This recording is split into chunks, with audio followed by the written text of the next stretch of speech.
இந்த கலசம் பார்க்கறது அங்க பாருங்க, பார்க்கறது சின்னதா இருக்கு. ஆனா சின்னது கிடையாது, மிகப்பெரியது. இந்த கலசத்தினுடைய close up view, Rajaraja Cholan செஞ்ச இந்த கலசத்தினுடைய க்ளோஸ் அப் வியூ பாருங்க. இங்க இருந்து இது வரைக்கும் 12 அடி உயரம். 3 பேர் சேர்ந்து கட்டிப்பிடிக்க முடியாது.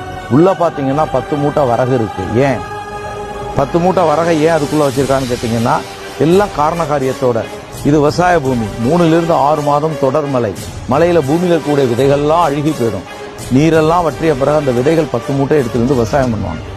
2வது, இந்த விதையினுடைய வாழும் காலம் 12 வருடங்கள். 12வது வருஷம் கம்பல்சரி கலசத்தை இங்க கொண்டு வந்துருவாங்க. உள்ள இருக்கக்கூடிய விதைகளை பூரா கொட்டிடுவாங்க. புதிய விதைகளை நிரப்பி திருப்பி கொண்டு அதே இடத்துல வச்சு அதுக்கு மேல கங்கை நீர் ஊற்றுவாங்க. பாருங்க, ஊத்துறாங்க. இதுக்கு பேரு மகா கும்பாபிஷேகம். ஏன் 12 வருஷத்துக்கு ஒரு வாட்டி கொண்டாடப்படுதுன்னா, உள்ள இருக்கக்கூடிய விதையினுடைய வாழும் காலம் 12 வருடங்கள். இங்கு மட்டும் கிடையாது, உலகத்தில் இருக்கக்கூடிய அத்தனை சிவன் கோயிலும் இந்த வழக்கம் இன்னைக்கும்